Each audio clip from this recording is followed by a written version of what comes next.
Kierstead. Ladies and gents, this is Kevin Kierstead, host of Truth on Tap and Caps on Tap. I hope you're enjoying the show. Truth on Tap is focused on bringing you absolute truth about everything from mainstream media to comedy, from psychology to the paranormal. This show keeps it real, not the fake kind of real, the real kind of real. That same spirit also covers our Caps on Tap show about the Washington Capitals. Caps on Tap shows air only after Capitals wins at this time. Please come like our Facebook page and join the conversation at facebook.com/truthontapshow. Truth on Tap has been picked up and promoted by iHeartRadio, the internet audio mega monster, so shows are available there as well as on Spreaker and a limited selection on iTunes. To get in on a show's chat, you can chat from the Facebook page I mentioned or go to www.spreaker.com/user/truthontap and look for the live episode or call in at 910-NO-LYING. That's 910-665-9464. Thanks again for checking out Truth on Tap and Caps on Tap. You're listening to Truth on Tap with host Kevin Kierstead. Opening up the truth pipeline for these bitches.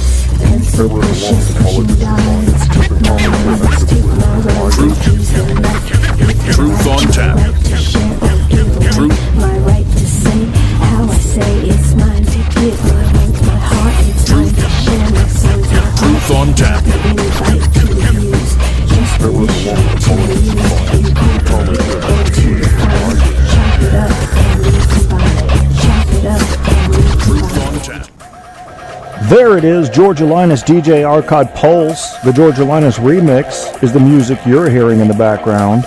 It is August 31st, 2014, 9 o'clock p.m. We're in the second half of a show I attempted earlier that turned out to be plagued with technical problems. Sorry about that. Don't know what happened. I rebooted my system, closed everything, opened everything, smacked everything around a bit, and it seems to be working right now. Seems to be. But of course, it seemed to be working then. Just decided to cut the fuck out. That doesn't work for me at all. What are the topics? Anonymity, racism, revealing Wimps, Part 2. It's a bit of a spread out topic array, wouldn't you say? It's not my intention to do that. But believe it or not, something has happened in between the first part and the second part that has changed my direction that I'm going to go with this show. Yeah, I don't mind changing direction. That is the one good thing about having your own show. See, you guys that are used to listening to famous talk show hosts, you'd be pissed off or really kind of freaked out if they just completely switched gears and went off topic. You have to understand, when you come to Spreaker or iHeart, we don't have bosses. We do what we want here. And you should appreciate that freedom. It's not scripted. For a lot of us, we don't even take notes. We just go. You're getting some real shit here, folks. If people lie, they will stumble over their own lies. And truth is something we're going to talk about tonight. God damn it, man. It's going to happen. What is truth? Seems to me, as I look out on the internet, even looking at some of these Spreaker groups that are for radio hosts and other Spreaker hosts and things like that, that they say they're telling the truth. They claim to be committed to the truth. Is that true, though? Are we agreeing on the definition of truth? I'll tell you what I'm going to do. Here's how we're going to start the show off. I'm going to pull up the Webster's definition of truth. And I'm going to tell you if this truth that I claim I've been telling you all this time is the Webster's definition of truth. So let's do it. Truth, according to Merriam-Webster.com, is the real facts about something, the things that are true. Other definitions? Fidelity, constancy, the state of being the case, the body of real things, events, and facts, a transcendent, fundamental, or spiritual reality, a judgment, proposition, or idea that is true or accepted as true, the body of true statements and propositions, the property as of a statement of being in accord with fact or reality, fidelity to an original or to a standard. Can we agree on that then? I think we can. So when you come and tell me that You're listening to Obama Truth is the on worst Tap president with ever, host give me your evidence. I'll believe you. All you got to do is just give me the evidence. I want you to compare him. Compare him to James K. Polk. Have you done that? I want you to compare him to James Madison. Have you done that? No? Well, okay, just compare him to somebody more recent. Jimmy Carter. Have you done that? You haven't? But wait, you're telling me he's the worst president ever. I would assume you had to look at all the previous presidents and know their list of accomplishments and failures before you could say that. But you haven't. Therefore, you're full of shit. It's time for you to admit why you hate him. Admit it. It may be just a few things he's done. Maybe just because he's black. Maybe just because you hate the left, which he's more center left.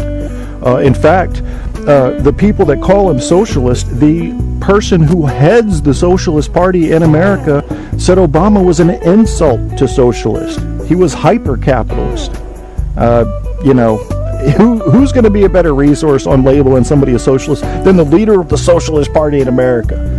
I can't help you if you hate Obama. See, here's how you're going to gain my respect. Here's how I'm going to know you're speaking truth. You're willing to look at the good and the bad about any individual. If you just insist on nothing but the bad, I know you have an emotional problem with this person you're talking about. You don't have a fact problem. You don't have a policy problem. You don't have a belief problem. You have a hate problem. I never hated George W. Bush.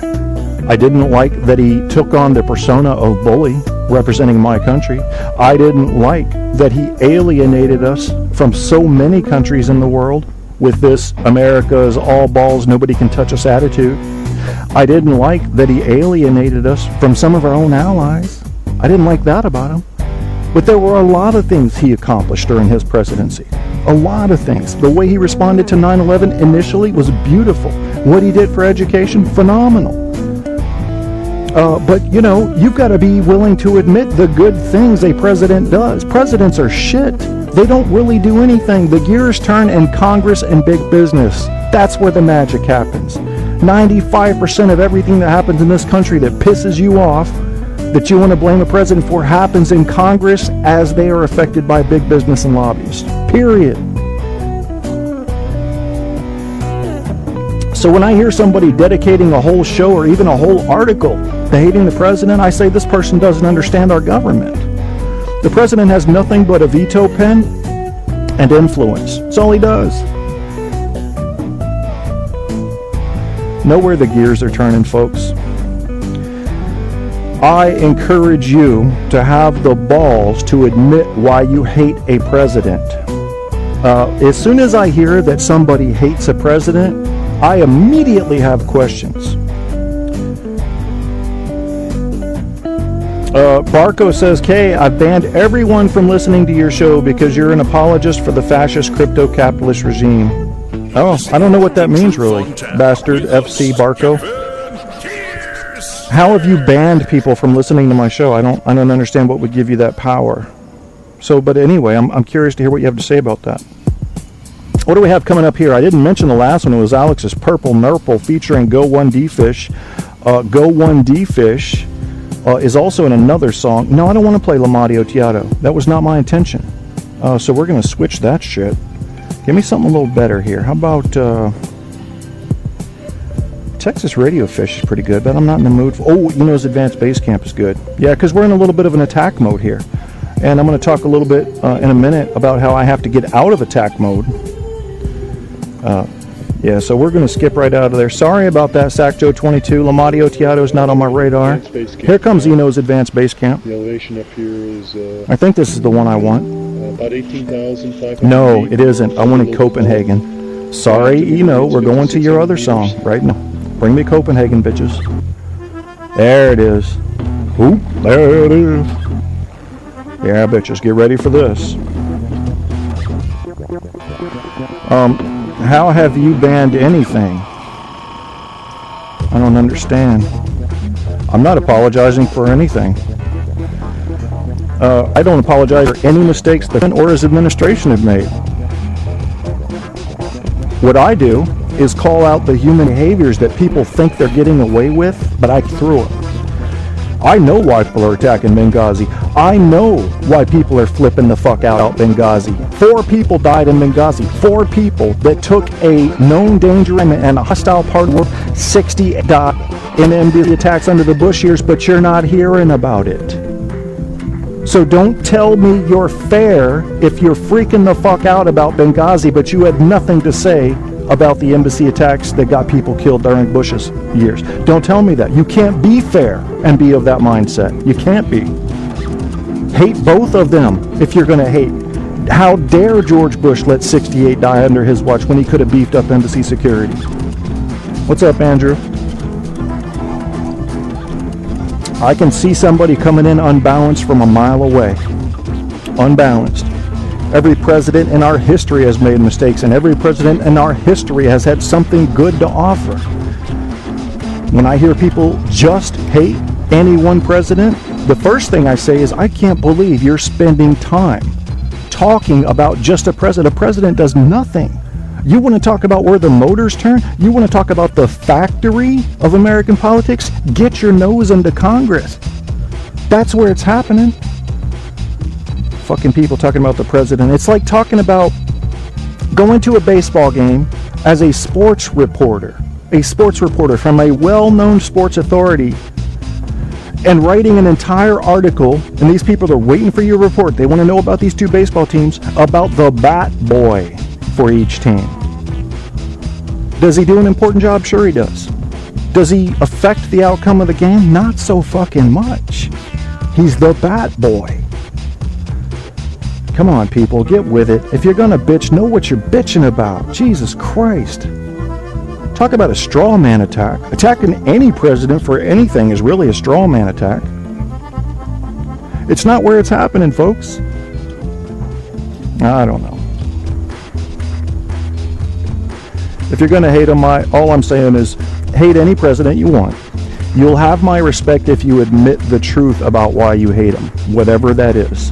And I'm sure it varies between the different people and parties that hate Obama. Just admit the truth, all of it. I got some articles up here. You know how I be doing.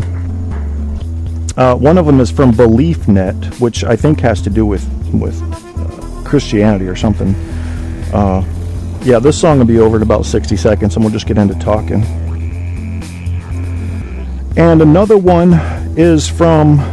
I have some quotes up from Goodreads about racism, and I think some of these are really awesome, and because we were talking about racism earlier.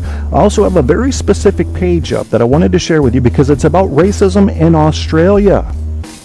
Racism in Australia. Andrew's going to be very interested in this. I think we need to compare the way we view racism in America with the way they view racism in another country. This gives you more of a universal feel for it, rather than the belief that it may just be cultural. Okay, because the Australians aren't that much like us. They have their own thing going. So we'll talk about that. We're also going to talk about a Chicago Tribune article blaming Obama for everything, which is happening. And the sad part about this is I know you guys want to see him hang. That doesn't even bother me so much. What bothers me is that you're letting the people actually responsible get away. Definitely.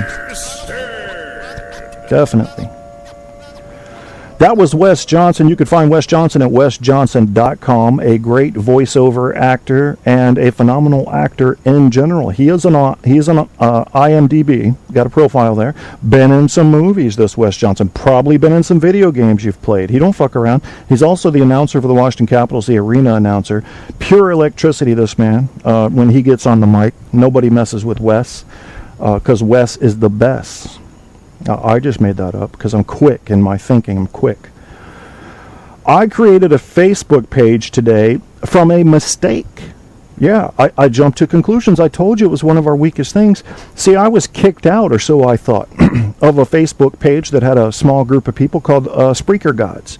And I thought somebody got scared or nervous that I was doing too good or didn't like my politics or views and kicked me out. Well, it turns out, I think, that the guy just left Facebook, so his whole group kicked everybody out. So anyway, I went in and created a group called Only the Ballsiest from Spreaker and iHeartRadio. And it was not my intention to do this today. It certainly wasn't. But when I found out I was kicked out of that group, I got a little, I did the dumb thing. I reacted quickly. I didn't think, well, let's see why this might have happened. And this is something I preach to you all the time, but I don't always practice what I'm preaching. It's something I'm learning to do. But I promise the shit I'm preaching to you is good advice. I just can't promise you that I always follow my own advice. I'm trying to, though. So I am going to share, and I just feel like saying one thing right now. She's a brick house, mutt to mutt, just letting it all hang out. Oh, she's a brick house. The lady stock, and that's a fact, ain't hold nothing back. She's a brick house.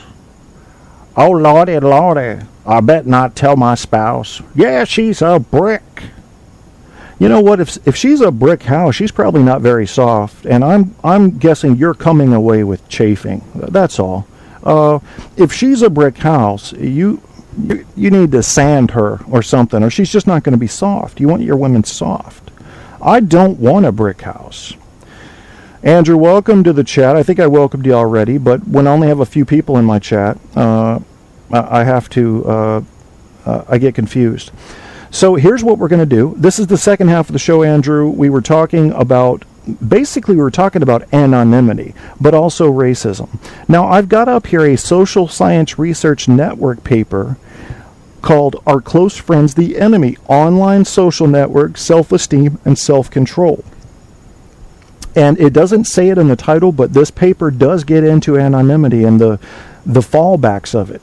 My concern with anonymity is the person who goes out in public acting like a scared little boy, but gets behind his computer once he's anonymous and becomes Superman. I say fuck you if you do that. I sure do. I say have the balls to go out in public and be how you are in private. Anybody listening to this show that dares me to say something to their face that I've said on this show, I encourage you to send me a message, whereupon I will provide you with an address and you can provide me with a date and time. And we'll talk about it face to face. Anybody. So I stand behind what I say. Have the balls to say in public what you would say in private. Now, there are things I will say on this show, for example, when I get into political debates like I did earlier, that I will not say in a public discussion because I already know that the people or person I'm talking to has a hatred for the politician in question, and reason will not reach them. Let me explain something to you folks. If you hate a politician, reason is out. It's out. So here's what I'm imploring you to do. Set aside your hatred. Set it aside. And go into a little bit of research. Not just off Fox News. No, don't do that. Not just from newsbusters.org. Not even just from PolitiFact or Fact Check or Pundit Fact. I want you to do research across a broad array. And try to find a few good things, just a few, that this politician in question has done. And then let it sink in. And say to yourself, okay, I still hate him for this reason, and this reason, but he did do this, this, and this.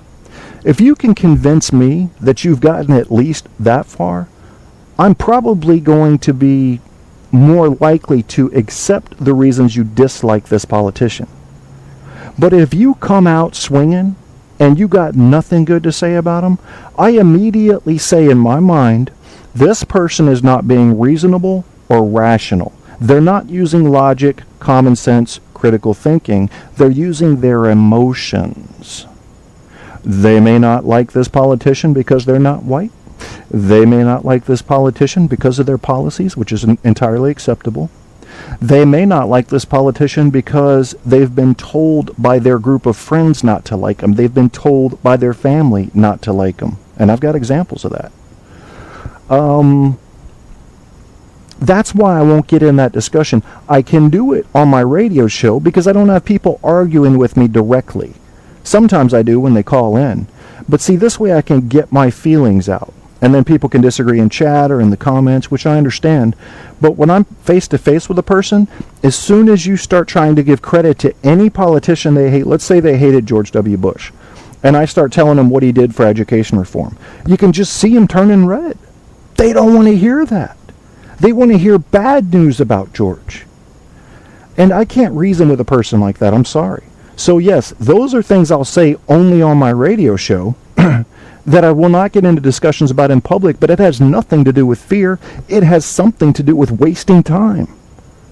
If somebody asks me a question directly about a politician, I will happily answer that question. And I'll say the same things I said on my radio show about it. But I'm not going to start a discussion in which growth cannot happen because one person has emotionally married a concept. They're not going to divorce that concept just because I introduce reason, logic, critical thinking. Not gonna. They're subscribed to it.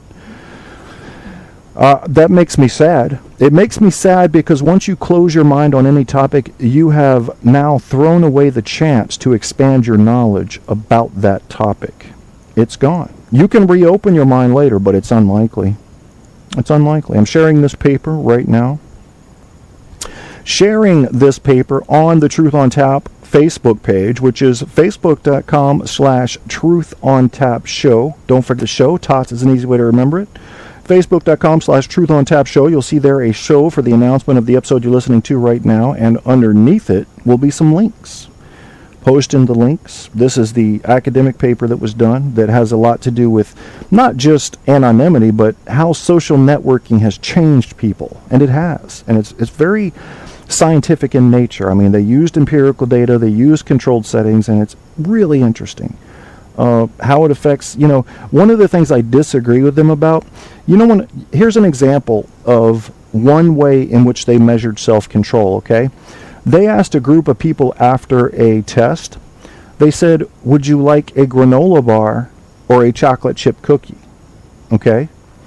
The people that chose the chocolate chip cookie, they said had less self-control. Wait the fuck a minute. Maybe they were just in the mood for chocolate. Maybe they didn't like granola. You're going to tell me that someone who chose one thing that was considered more of a scrumptious treat that was higher in calories had less self-control? Maybe they didn't even know that the chocolate chip cookie had less or more calories than the granola bar. And who's to say the granola bar is healthier? What, because that's common belief?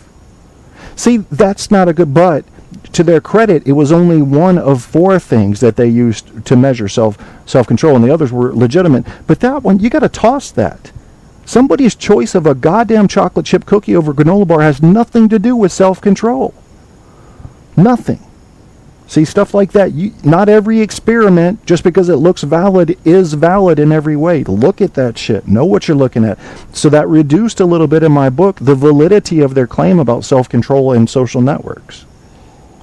Just a little bit. The other 3 were valid. You'll see it in the paper if you bother to read it. But most of you guys have busy lives. I understand that. Most of you guys are looking to people like me to go out and scour the news and bring back the good stuff to you. I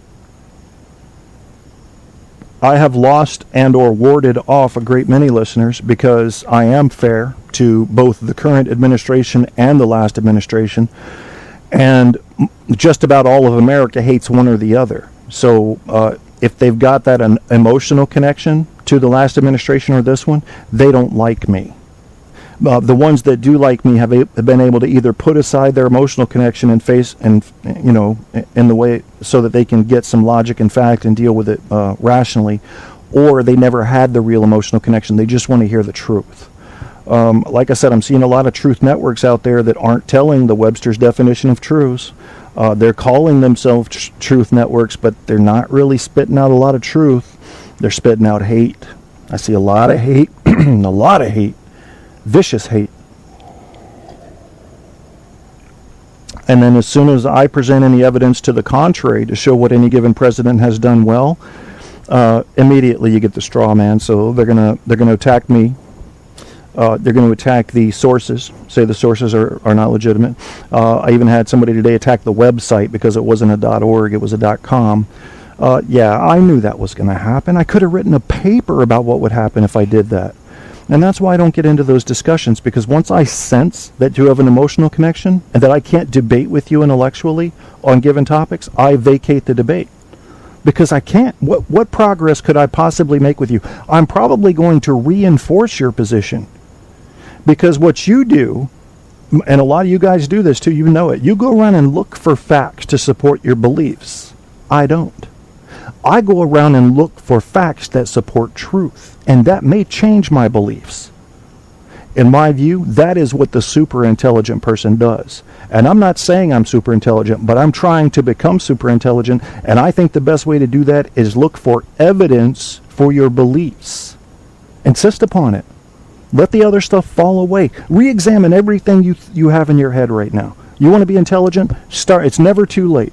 Re-examine all of it. Put a question mark beside everything. Be willing to say, I may have been wrong about this. I don't know for sure about that. That's what's going to make you more intelligent. You're going to go back and restructure your beliefs based on fact. I'm not telling you what the facts are. You go find your facts.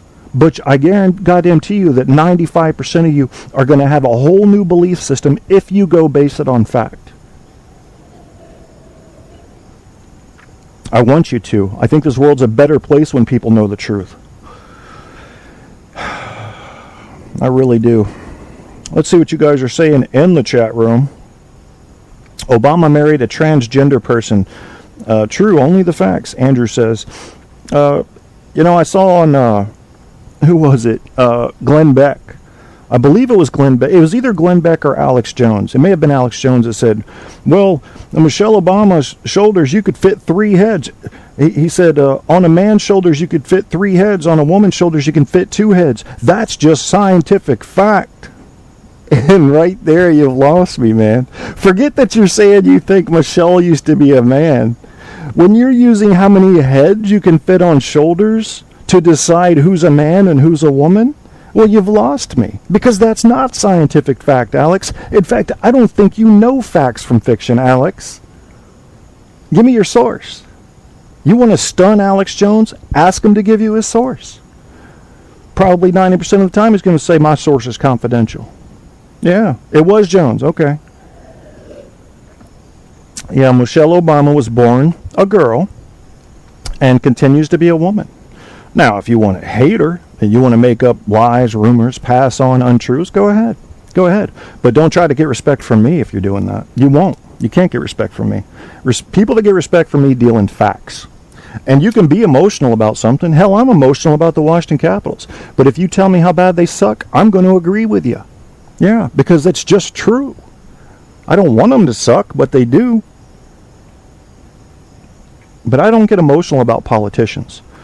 I get emotional about fairness and truth. Fairness and truth.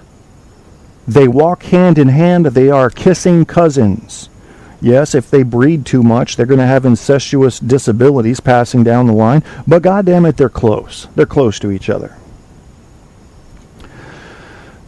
I shared the paper, Our Close Friends, the Enemy, Online Social Network, Self-Esteem and Self-Control. Excellent research. And now, because Andrew's here, the only correct thing to do is go to a campaign done in Australia about racism. This is how they're talking about racism in Australia, you understand? I'm going to step outside of America here, give you a new perspective. It's called, I'm going to go share the website in case you want to follow along. It's on the Facebook page. It's called It Stops With Me. I'm sharing it right now. This is basically an Australian anti-racism campaign, and I'm going to read you a few things from it. Not long. It's not a long thing. It's more of a pamphlet, that's kind of in short order form. So it's got like 1, 2, 3, the equivalent of 3.5 HTML pages, and even those are broken down into like 3 columns. So it's not a whole lot of text. It is a campaign. It's called Racism. It Stops With Me. And it is from itstopswithme.humanrights.gov.au. What is racism? Well, let's read the top part first. Why racism? While cultural diversity is central to our national identity, remember we're talking about Australia here, the reality is that too many Australians experience racism, prejudice, discrimination on a regular basis. Racism locks people out of social and economic opportunities, cost workplaces, and our economy, and it works against our goal of building fair, inclusive communities. You know what inclusive means? If you don't, look that shit up. You need to know big words. And that shouldn't be a big word, but it is to most Americans. What is racism? Racism can take many forms, such as jokes or comments that cause offense or hurt, sometimes unintentionally, name-calling or verbal abuse, harassment, intimidation, or commentary in the media or online that inflames hostility towards certain groups. At its most serious, racism can result in acts of physical abuse and violence. Racism can directly or indirectly exclude people from accessing services or participating in employment, education, support, and social activities. And it can also occur at a systematic or institutional level through policies, conditions, practices that disadvantage certain groups. It often manifests through unconscious bias or prejudice. Unconscious, this means you're not thinking about it. Bias, that means preferring one way over another or one thing over another, or prejudice, and that is believing that one group is like this or like that. More than 1 in 20 Australians say they have been physically attacked because of their race. That's more than 5%. The belief that a particular race or ethnicity is inferior or superior to others is sometimes used to justify such inequalities. And that's my definition, folks, of racism. From any race toward any other, if you believe your race is better than an entire another race, you're racist. I'm sorry. You may want to re-examine your social beliefs, but if you believe that, you're racist. And you're wrong. And you're wrong. There is no race better than any other. If God were to step down today and say, I'm going to take the top 5,000 athletes, I'm going to take the top 5,000 most intelligent people, I'm going to take the top 5,000 fairest people, and I'm going to take the top 5,000 nicest people, he would have 4 groups of 5,000 people that spanned every race there is. He sure would, and you damn well know it if you think about it. So how are you going to say your race is better than some other race? We don't get to pick what color we're born, folks. Let's remember that. And even if we did, who's to say your color's better than another? Let's be fair. You want to win at something? Win on your behavior. Win on your education. Let me tell you something about education. Education requires a commitment. It requires you putting your nose in books. I spent 6 years of saying no to partying so I could bury my fucking nose in the books. That's how seriously I took my college education. I didn't take high school that seriously. It wasn't important to me. Football was important to me. Fucking around was important to me. Being accepted, being popular was important to me. Once I got to college and I didn't get the GI Bill because I didn't think I'd ever need it, so I was paying everything out of my own pocket and started stacking up loans, I took that shit real seriously. So yes, I'd spend 12 or 15 hours a weekend studying my 5 classes worth of homework. And I got straight A's. I respect people that have taken that step. Instead of going out on the street and dancing every weekend and fucking around and breaking in and let's go hang with my brother and we'll just watch football from all races. People that just decided they didn't need a formal education. They'd learn what they needed to learn off TV. I don't have respect for you in the education field. Now, if you've bothered to read some of the great philosophers, if you've bothered to learn classical music or to understand the deeper meaning behind the linguistics involved in the English language, I've got respect for you whether you went to college or not. But if you said, fuck all that, I've got MTV and PlayStation, I don't have any respect for your education. Sorry. That's a choice you made. You decided you weren't going to get a formal education or teach yourself informally. That's fine. You're going to get the appropriate amount of respect from me. How prevalent is racism in Australia? Of over 1,500 people who responded to our online survey, 2/3 said they had experienced racism. 2/3 in Australia. Whew. Levels of reported racism has been increasing over the past 5 years. More than 1 in 20 Australians say they have been physically attacked. We talked about that. Think about this, man. Australia, to me, is a lot like Europe. And I believe they're socially advanced. But we're seeing racism rise, not fall. all this information available on the internet, all this ability to understand people that are different than you, like we have never understood it before, it's not helping. Andrew, who is Australian, says at the football game last week, 2 fans called out niggers to a black player that the rest of the crowd pointed them out. I consider progress. So you mean the rest of the crowd pointed out the fans that said that? And then what happened to those fans? I'm curious, Andrew. And he says he doesn't watch TV. I'm curious what he's going to say about that, but let's get back to the article. Listen to this. A survey by Reconciliation Australia revealed that 71% of the general community acknowledged that the Australians hold very high or high levels of prejudice towards Indigenous people. Many Aboriginal and Torres Strait Islander peoples also, tell me if I said that wrong, Andrew. I said Torres Strait Islander peoples also experienced the continuing legacy of racially discriminatory laws and government policies of the past. Consequence of these policies has meant that social and economic disadvantages has continued from one generation to the next. So, in a sense, what they're saying is, okay, maybe Australia wasn't that racist per capita, but they're also not going down in racism. They're actually climbing a little in racism. Research indicates that people born overseas face higher levels of racism than people from culturally and linguistically diverse backgrounds born in Australia, especially in the workplace. One study found that people with Chinese and Middle Eastern names have to submit over 50% more job applications to receive the same number of interview requests as Anglo-Australian candidates, aka white folk. How does racism affect individuals in the community? Racism has a significant impact both on the individuals who experience it and the wider community. Research shows that there are significant links between experiences of racism and discrimination and poor physical and mental health, reduced productivity, and reduced life expectancy.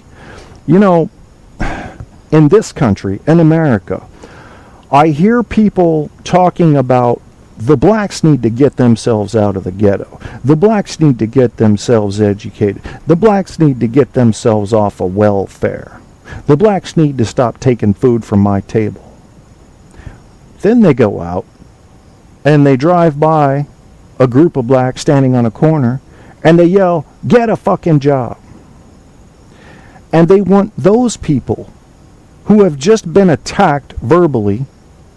Many of them may have had a job. All of them may have had a full-time job. All of them may have had 2 jobs. But they've just been attacked verbally. Self-esteem drops immediately. And then they want them to go function with that handicap. And remember, this is racism they're facing all the time. To go function just like a white person does. That's not reasonable, my friends. You want to take excuses away from blacks? Let me tell you what you do.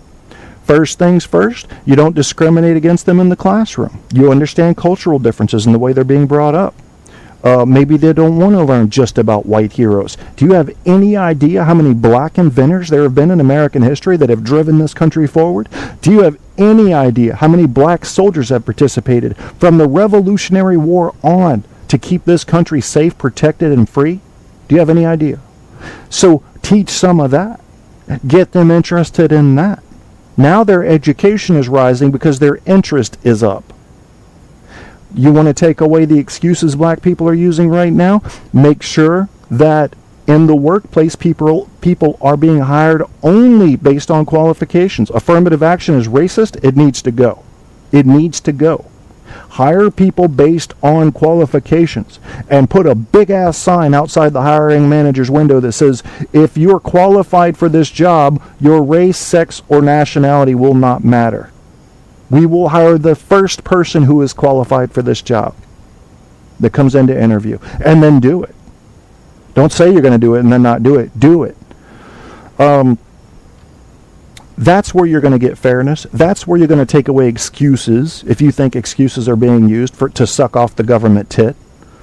The government tit is not a very wet tit. Let me explain that too. These people living on welfare. I used to work for a rent-to-own company, and I'd go into the ghetto 10 o'clock on a Saturday night to steal someone's TV back from them because they didn't make their weekly payment, and they're miserable. They're miserable.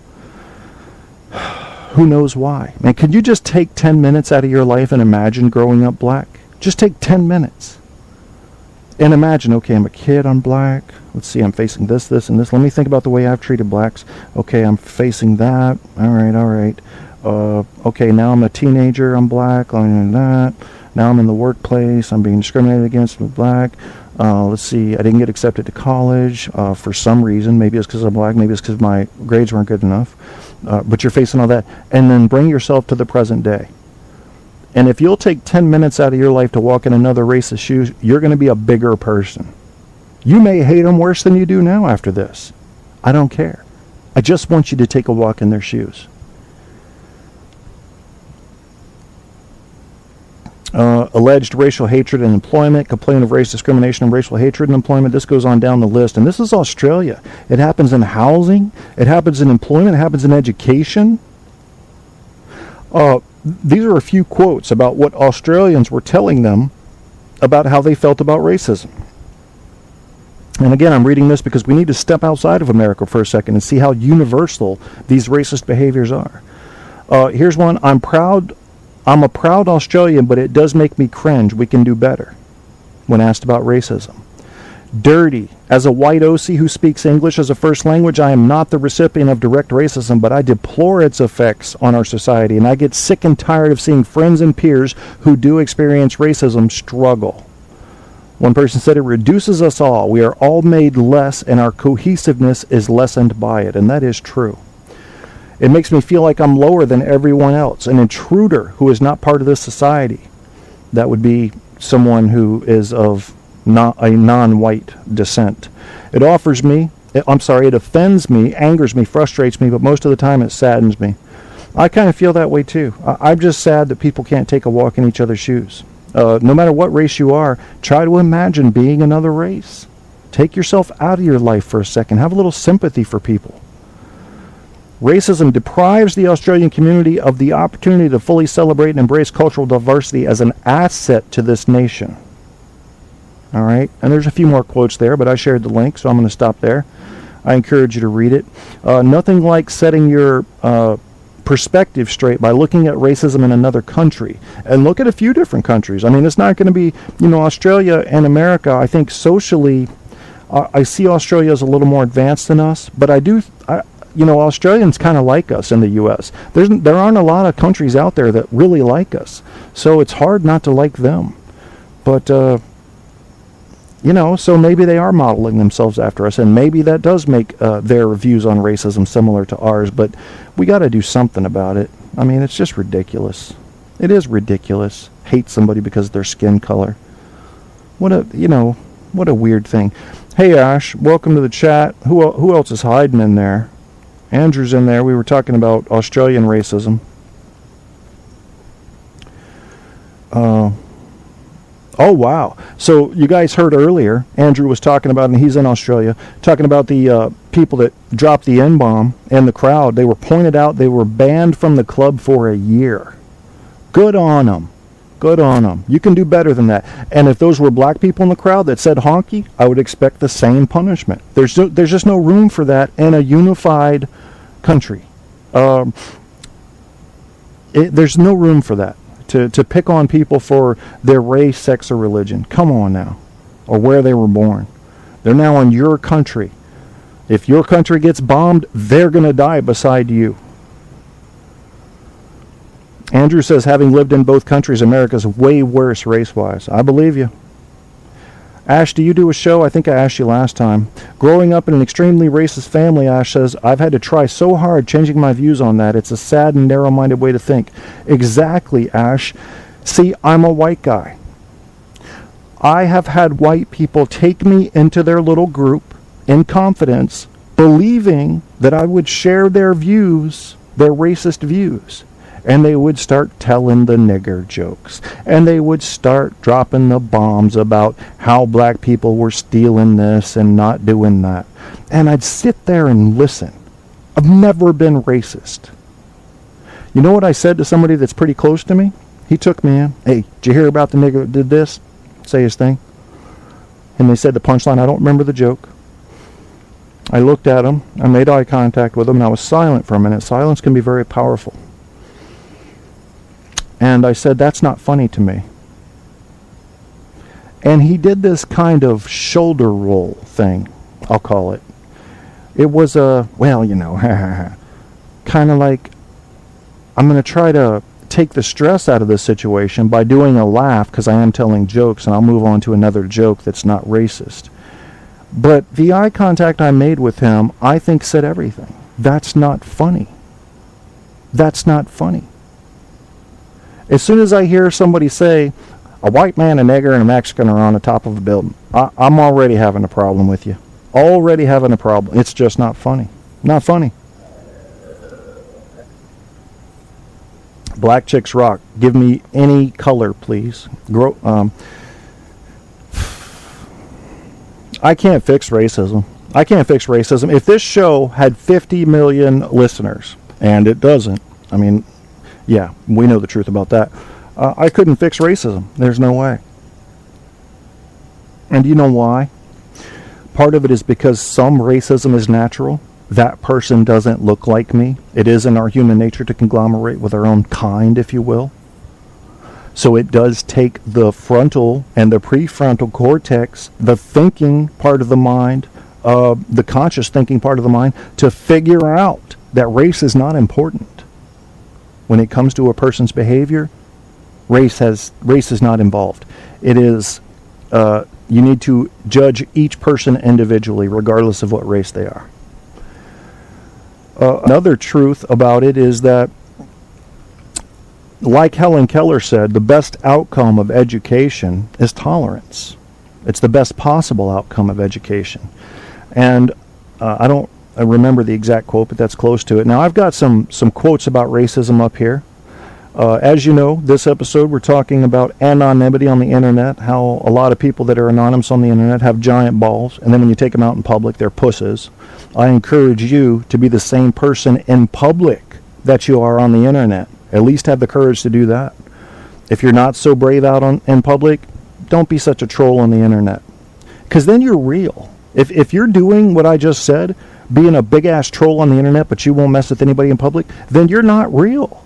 You're not real. You're fake. Do you like being fake? And I'll tell you to your face you're fake. I wouldn't like being fake. Even if only I knew it. I would hate being fake. That's probably one of the worst insults I could think to ascribe to myself. You're fake, Kevin. Oh my God. Be real. Real is beautiful. Really is. Just be who you are.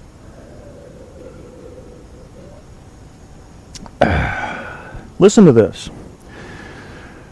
As you grow older, you'll see white men cheat black men every day of your life. But let me tell you something, and don't you forget it. Whenever a white man does that to a black man, no matter who he is, how rich he is, or how fine a family he comes from, he is trash. That wasn't me saying that. That was Harper Lee in To Kill a Mockingbird. Yeah, I think it's a good quote to remember. Martin Luther King Jr. said, I have a dream that one day little black boys and girls will be holding the hands with little white boys and girls. Some of you guys don't like that idea. Look it up. Look it up on YouTube. Look up, what would you do with John Quinones? Oh yeah, he'll talk to you about black kids mixing with white kids. What is it you most dislike? Stupidity, especially in its nastiest forms of racism and superstition, Christopher Hitchens said in Hitch 22, a memoir.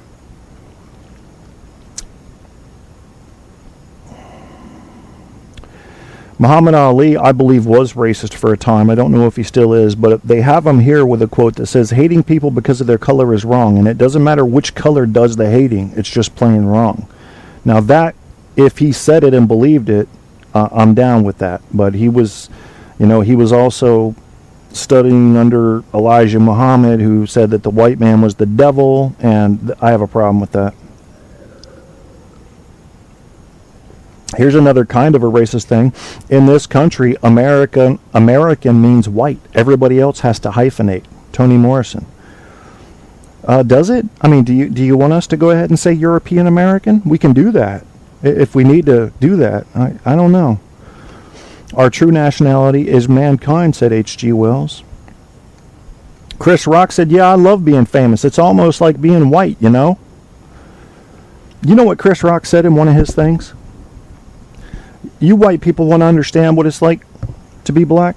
Ask yourself this. Would you trade places right now with Chris Rock? 98% of you are saying no. And Chris Rock is rich. He's rich. He said this in one of his acts. Who here would trade places with me if you're white? That's a good way to gauge it in your mind. If you don't want to be black that badly, imagine what you must be thinking about blacks. You don't want those labels put on you. Nothing's going to bring it into focus like that. And good on you, Chris Rock, for putting it that way. Or your writers, whoever came up with it. No human race is superior. No religious faith is inferior. All collective judgments are wrong. Only racists make them, said Elie Wiesel. I don't even know who the fuck Elie Wiesel is, or Eli Wiesel. This is something I don't understand. Motherfuckers will read a book that's 1/3 Elvish, but put 2 sentences in Spanish, and white people think we're taking over. By Junot Diaz. I don't know what that really means.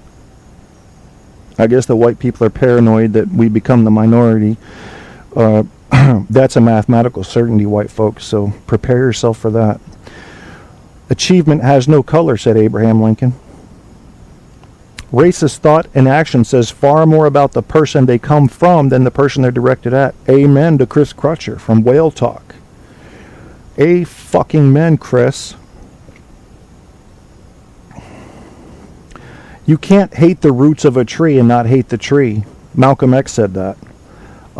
And that means that people that strongly adhere to Malcolm X and his beliefs do hate white people. If you hate white people, you hate all white people, you have a problem. You have a problem. You don't understand human behavior and how it differentiates between people. Last but not least, I'll read this one to you. I wish I could say that racism and prejudice were only distant memories. We must dissent from the indifference. For those of you that don't know, dissent means separate ourselves and disagree. If you ever watch a Supreme Court case, you'll see major people that might, dissent, which means I'm disagreeing with the Supreme Court case outcome, and here's my reason why. And they'll write a 15 or 20-page paper on their disagreement. So just to start at the beginning again, it says, I wish I could say that racism and prejudice were only distant memories. We must dissent from the indifference. We must dissent from the apathy. We must dissent from the fear, the hatred, and the mistrust. We must dissent because America can do better. Because America has no choice but to do better. Well, I think we do have a choice. In fact, it's incorporated into our freedom that we can be ignorant and be racist. We're free to. That's a handicap you live with in a free society. People can be stupid, and you allow them to. In a non-free society, you can force people to be smart. Would you rather live in a non-free society that forces people to be smart, or live in a free society that allows people to be dumbasses?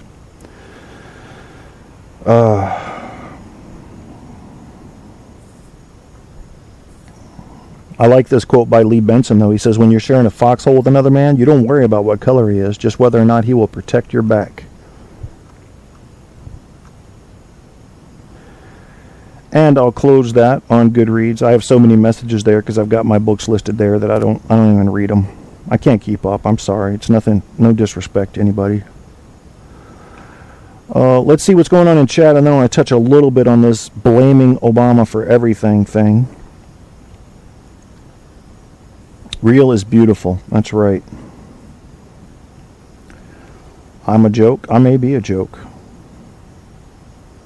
It is a sad and narrow-minded way to think. That's what Ash said about racist, and I think she's dead right. Do you think that you could find a black person that I would dislike? You betcha you could. Show me a black person that has harmed another individual for no reason. I'm not going to like them. Show me a black person who has gone in front of kids and started dropping the F-bomb all over the place without any respect for the presence of kids. I'm not going to like him. But don't show me a black person and say, see, he's black. You don't like him, do you? Because I'm going to say, what are you talking about? What did he do? What does he do? Content of their character is what you judge someone on, not the color of their skin. Martin Luther King said it. Tattoo that on your forehead backwards so you can see it every time you look in the mirror. Content of their character. That's what you judge somebody on. And I would take it a step further and say not just content of their character, but their behaviors. Because you can have a certain character without acting upon it. What are they doing? There's a lot of hate going around the major networks, guys. A lot of hate. And if you get tied up in it, I think this movement, this Glenn Beck, this Alex Jones, this movement is making racism go up. As you saw in the poll from Australia, it's not getting any better in America. We need to do something about this. Okay, these people are telling lies. And if I can get you to fact check 2 out of every, say, 15 headlines you read, you'll at least know that you don't trust by default. If you really get interested in something, make sure to fact check it. Make sure to check the sources on it. Take a look, take a peek. And you may find out that these claims aren't really very true. They're saying them like they're true. They're saying them like they're the gospel. But they've got no support. They've done cherry picking on various surveys to support their claim. They go looking for support for the claim rather than letting the support develop the claim. They already have a mindset. That's backwards, folks. Let the data create your claim. That's how you're going to be truthful. Blaming Obama for everything. Can I share this with you guys? I think I can. A poll of Louisiana Republicans released last week, and this was written in August 30th, 2013, so we're talking a year old, contains some strange news for President Barack Obama. 29% of Republicans polled in Louisiana said he was responsible for the poor response to Hurricane Katrina in 2005.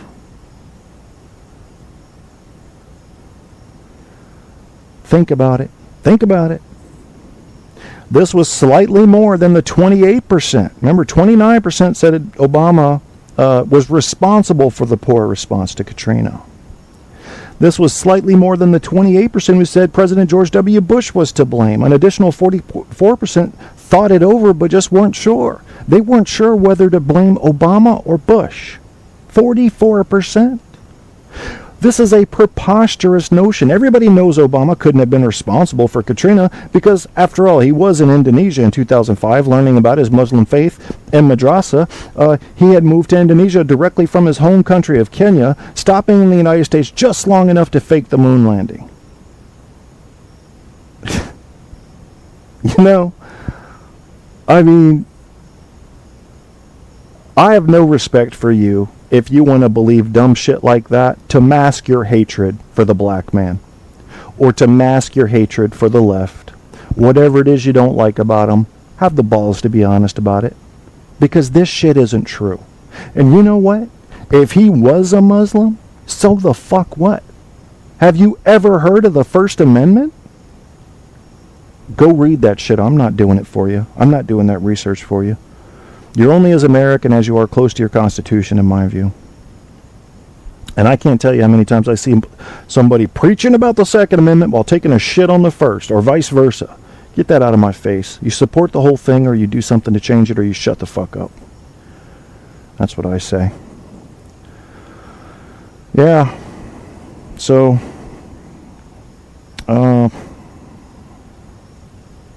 22% of Mitt Romney voters said Obama was the Antichrist.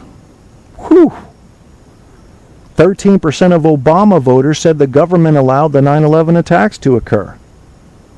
And that was not an inside job. Now, did the government allow it? Well, they had some foreknowledge that there was going to be an attack in the U.S., so that's a bit of a loaded question there. You want to try to keep them clean, black and white, or else you can get very smart people giving apparently dumb answers because they don't have enough clarification about the question you're asking. The question should have been, did they believe the government was directly involved in the 9/11 attacks happening, rather than the government allowing it? Yeah, a lot of conspiracy theories. Guys, about 90% of conspiracy theories are bullshit. About 10% of them deserve your second look. They don't have enough evidence in the affirmative or against in order to stand in either camp. So you can look at them and draw your own conclusions. But a good 90% of them have been disproven time and time again. And we're wasting money and time continuing to disprove these because people like Alex Jones get everybody's feathers all ruffled, saying there's a goddamn reptile in the Obama administration.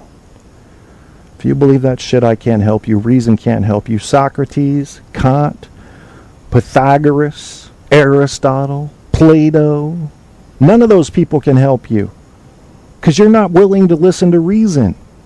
You're looking for information you want to be true and filing it in your brain as the truth. What you should be doing is looking for information that's proven to be true and then filing that in your brain to be truth. Some guys dream of boobs in their face, Ash. I don't like Obama, but people put out very broad and ridiculous statements. That's right. If you don't like Obama, just tell me why. I just want the truth on why. Why? Exactly why. You might say, well, he didn't react very quickly on so-and-so. Or he decided that he was going to be at the funeral for one guy and not be at the funeral for a 3-star general. Things of that nature. You have specifics there. But the person that gets my respect, the Obama hater that truly gets my respect, is the person who can tell me at least 3 or 4 things Obama's done that's good. That's my first test. If they can come in and tell me a few things he's done good, they've got my respect right away because I know that they're going to be reasonable. They may still decide they hate Obama because they're racist and he's black. They may decide that. But at least they've come in and proven that they don't hate everything about him and everything he's done. If they do, I realize that it's emotional, and there is no logic or reason that can separate an emotional person from their emotional belief. It's a different machine working there, folks. Different machine. If we want to make progress in this country, we use the rational part of our brains. We look at votes in Congress. We look at the effects of those votes. We then look at the laws that emerge from those votes, and we see how those laws have affected us. Once we figure that out, whether we have to look forward or backward, then we can begin to make informed voting decisions. Then we will find out that we don't really hate anybody in the government. You think the government came from some dark place behind a dark curtain under a dark rock? That's fucking Kenny. Sat beside you in the 5th grade, used to pick his nose. He's a governor now.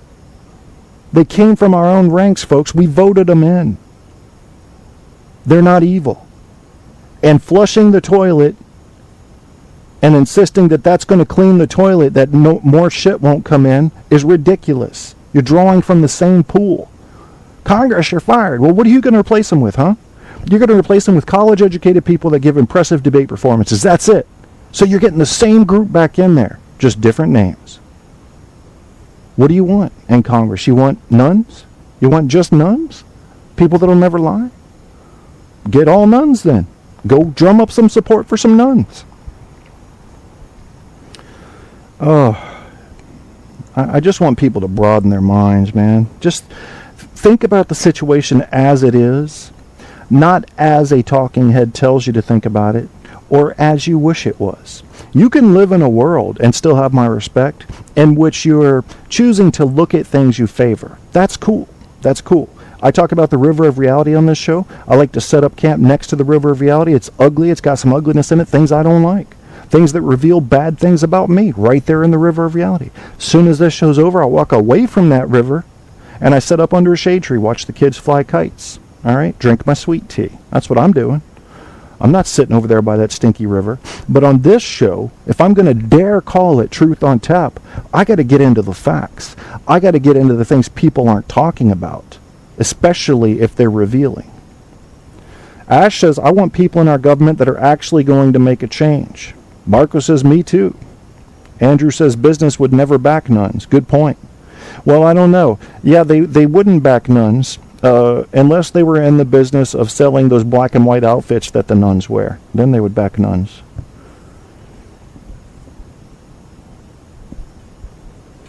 Yeah. Then you could call Congress a Jew-nothing Congress. Get it? Jew-nothing? Yeah. See, I made a funny. I do that. I will make a funny on occasion. It has been known to happen approximately once every 6 months. I will make a funny. It's true. Yeah.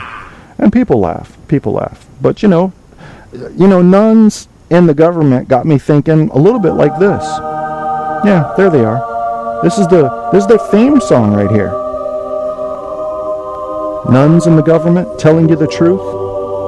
Everyone's kicked off welfare. What would Jesus do? Jesus would go beat up the business people. Yeah, well, that's what would happen. If Jesus would fight big business, but you're voting for everybody on the right, don't we have a conflict of interest here? I think we do. I'm pretty sure we do. People don't think about that, though, right? In chess, you need to think at least 2 or 3 moves ahead. Some people can do 9 or 10. Most of the people I'm seeing in the voting American public are thinking 1 move ahead. Just 1. They look at who do I vote for and what's the result, which are usually unrealistic expectations anyway. But, what am I going to do? I'm just one guy. Can you guys help me spread the word that people and the world will be a better place if we can get everybody to understand logic and reason? If you find a problem with the website, criticalthinking.org, if you find a problem with that website, I want you to point it out to me. I haven't found any problems with it yet. I haven't found any bias. All they're trying to do is get you to look at evidence. Look at the evidence. Criticalthinking.org is if somebody said to me today, Kevin, you're in charge of the whole internet. However, we're going to have to destroy all but one site. Even Spreaker. I'd have to say bye, Spreaker. Man, it was fun doing that show. Leave criticalthinking.org up. I would. Because I don't think there's anything more important than understanding the truth. Understanding the truth. Go to criticalthinking.org, and I'll share the link if you can't remember that for some reason. And if you take what you learn at criticalthinking.org and you apply it to your belief system, assuming you haven't experienced a lot of depth and formal logic type courses, you're going to find yourself changing. Maybe it's a little slow, but you're going to find yourself changing. You're going to find yourself insisting on evidence for your beliefs. And that's going to change your entire personality. Don't be afraid of that. Because I guarantee you that whatever this new person is you turn into is not only going to be a happier person because he's dealing with truth. So you're going to be more confident. That's going to, by default, add to your happiness level. But it's also going to make you more effective in any conversation you may have regarding politics, religion, science, sociology, anthropology, you name it, all the ologies. Theology.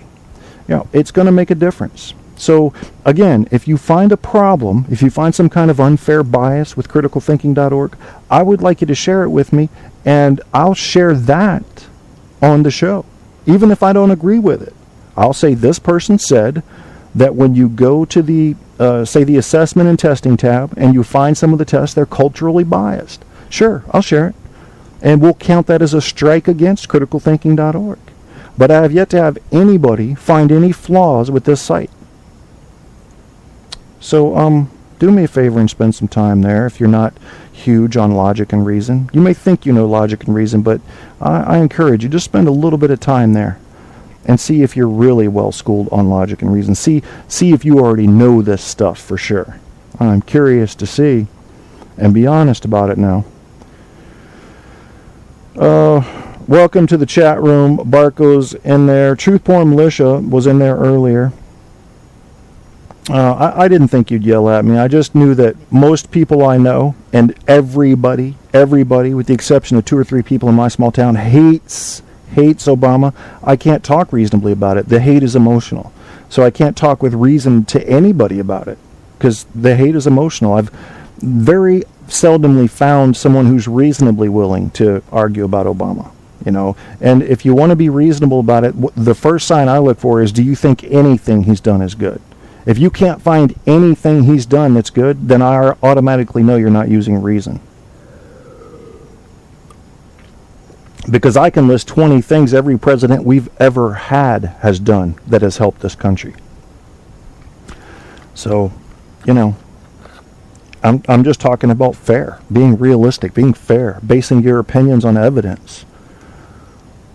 Because if I were to go down the list of, say, 10 things that Obama did that helped this country, and you agreed that those things were good, my bet is that you would never share that with anybody, because it doesn't fit your system of wanting to attack them.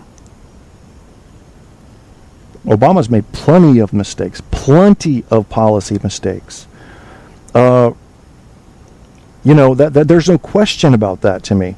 But the people that I find that hate him have nothing good to say about him. Nothing good. And that tells me there's an emotional connection to their hatred. I don't know what it is. Could be the black thing, could be the left wing. They might have hated Bill Clinton just as much. But I've sensed a new flavor of hatred since Obama's been elected. It's much more harsh than it was.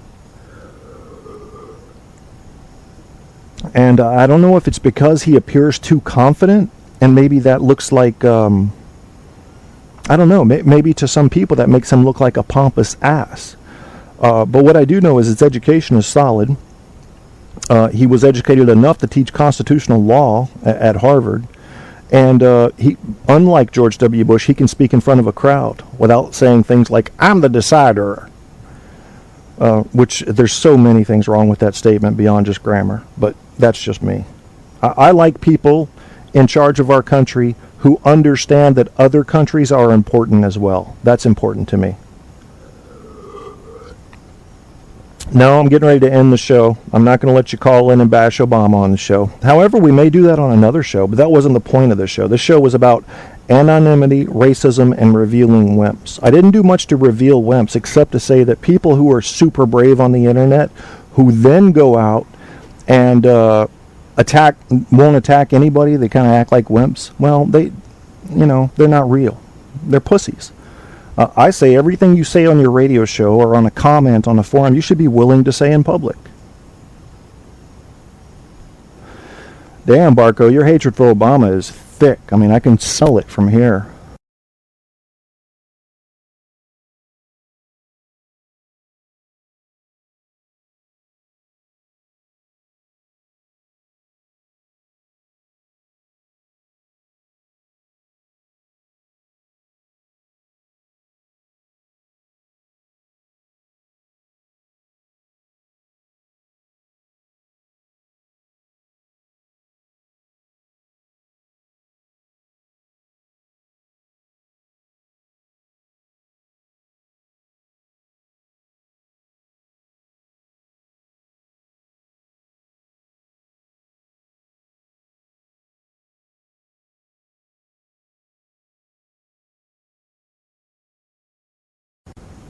All right, I turned the mic on and back off. That should work.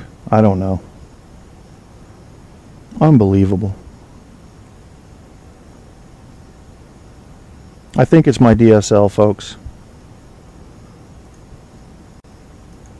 Shit.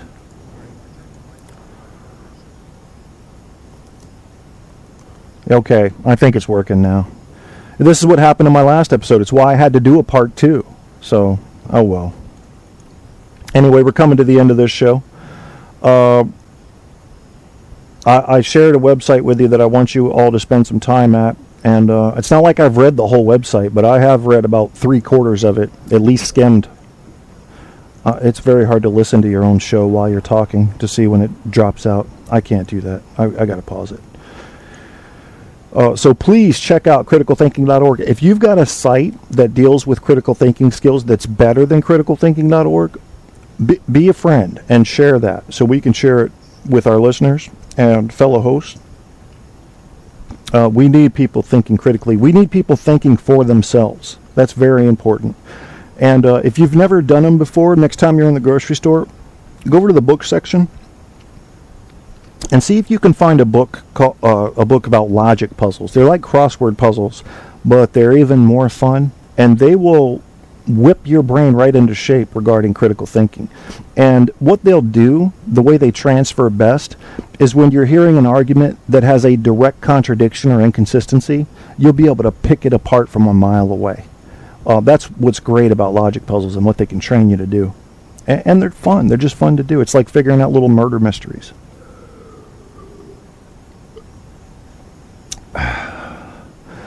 I appreciate everybody who took the time to come into the chat today. I'm not arguing in support of or against our current president. I don't think that a president is that important, ever. I believe that the gears that turn in Congress and how Congress is bought by big business. The judicial branch is basically appointed by the president, and I see that as just a gang-type thing. I see the executive branch as very limited in their power. Obama has tried to expand that power back to, I would say, pre-Eisenhower years. But where your big gears are turning, where your major changes happening, where 95% of the action is going on, is the relationship between big business and Congress. Big business, including large organizations that may not be selling a product or service, but do generate a lot of funding. It's their interaction with Congress.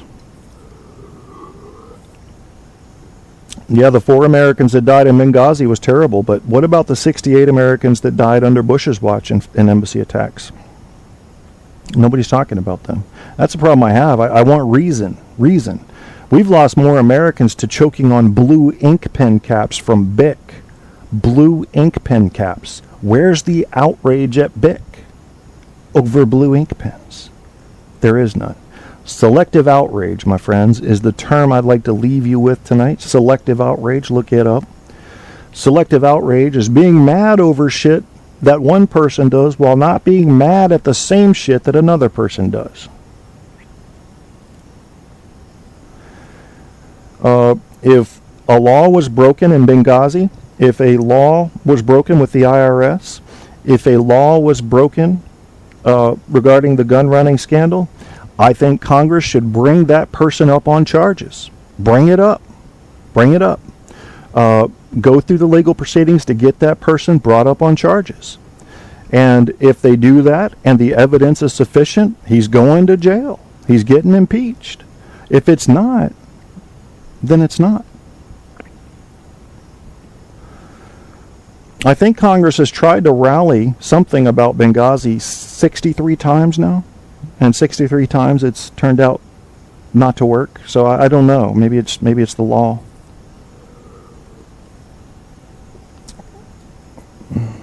Well, what do you, you're not making an argument there, Barco. What's your argument? You believe Obama is directly responsible for what happened in Benghazi. Answer that one for me. We'll just go through this step by step.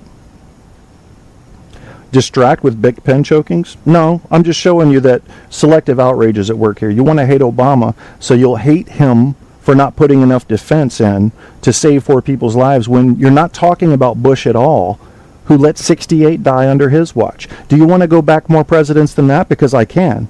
Let's go back here. Let's talk about all the presidents you should be hating.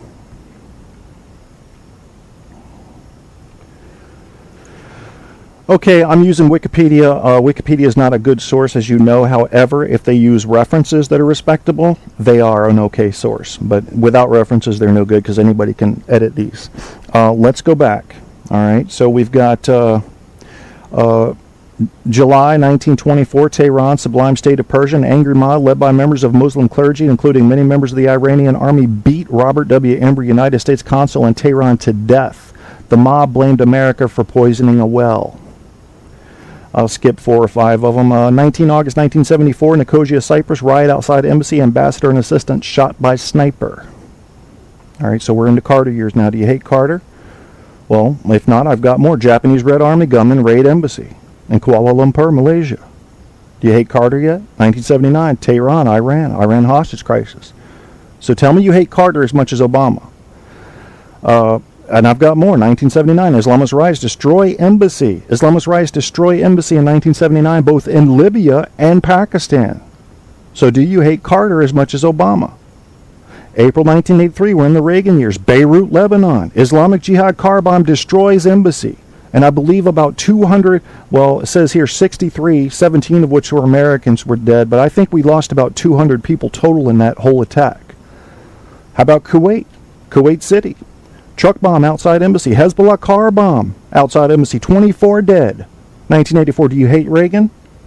You should hate Reagan now more than Obama, because more people have died. You should hate Carter more than Obama because more people died under his watch through not giving adequate defense to our nation's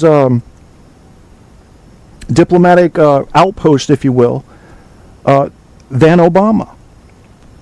You should hate them more, do you?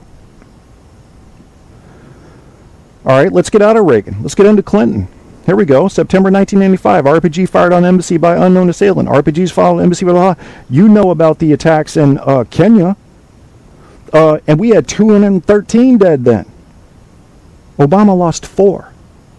So you must really despise Bill Clinton, do you? Do you? I'm waiting for your answer, Barco. How bad do you hate these previous presidents? See, this is what I'm talking about when I say use logic and reasoning in your thinking. So come on, tell me how bad Benghazi was.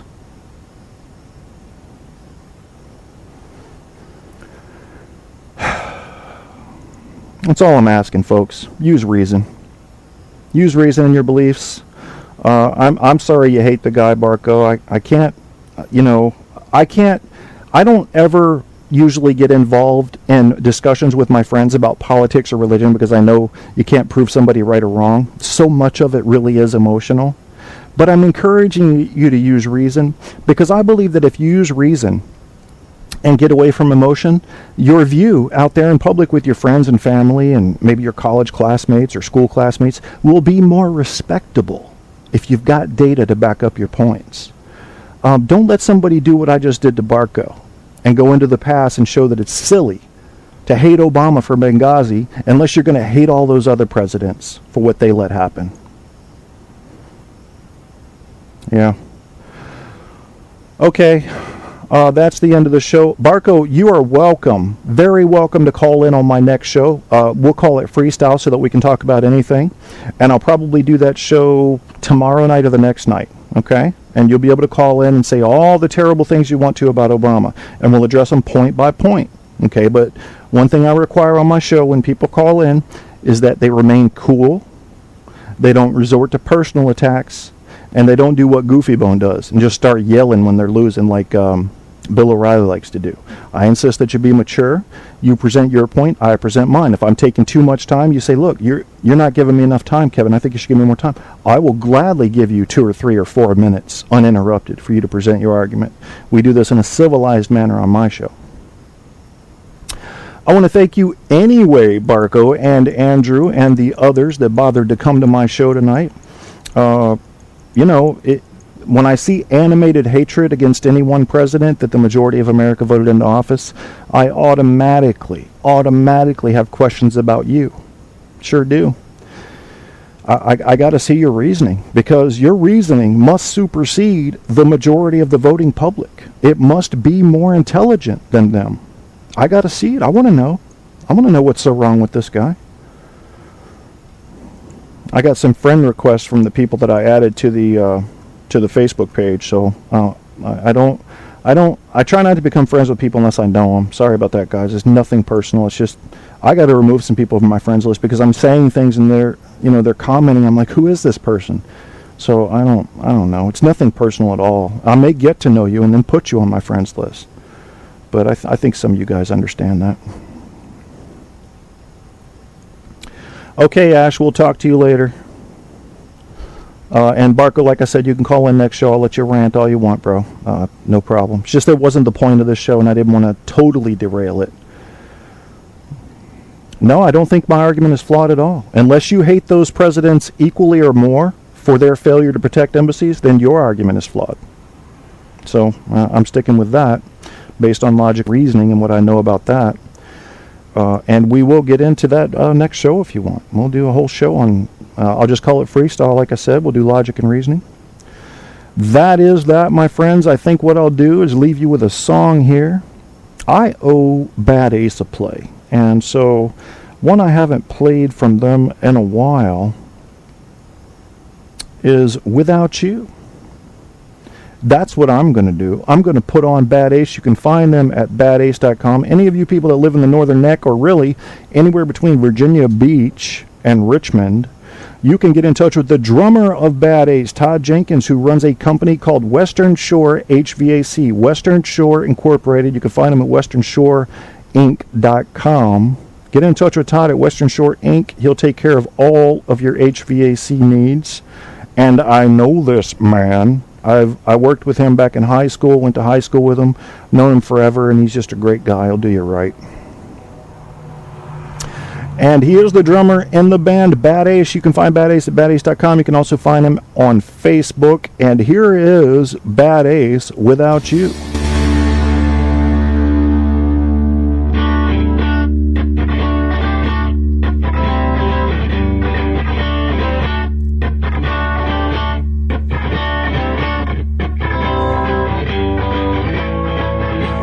When I was young and foolish, I thought the world belonged to me. Fast cars and easy women were all that I could see.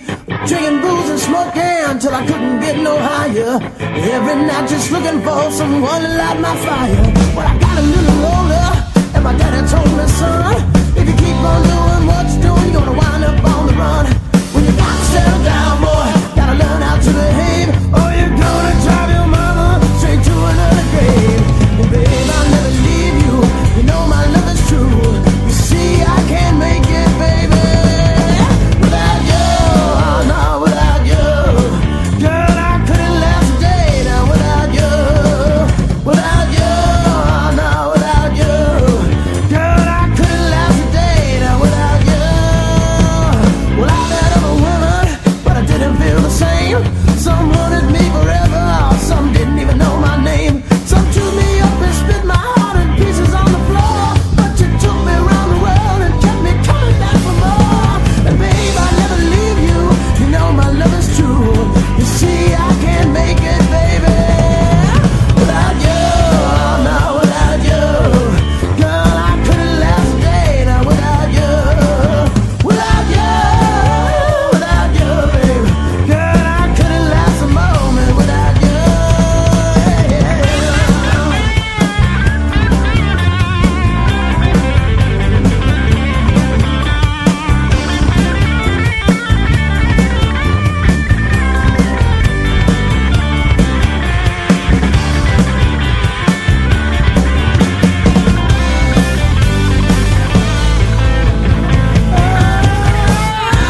We got together, you made my spirit soar. Never these new plans a day, oh baby, but I love you so much more. You fill my days with sunshine when the clouds are pouring rain. Girl, you got me so excited, just got to dance insane. And babe, I'll never leave you. You know my love is true. You see, I can't make it, baby, without you. Oh, no, without you. Girl, I couldn't last a day now without you. Without you, without you. Girl, I couldn't last a day now without you. No, no. Yeah, I'm crawling on the floor. Yeah, I'm knocking out the door, but I can't stop no more. Not without you, without you. Girl, I couldn't last a moment without you. No, no. You're listening to Truth on Tap with host Kevin Kierstead.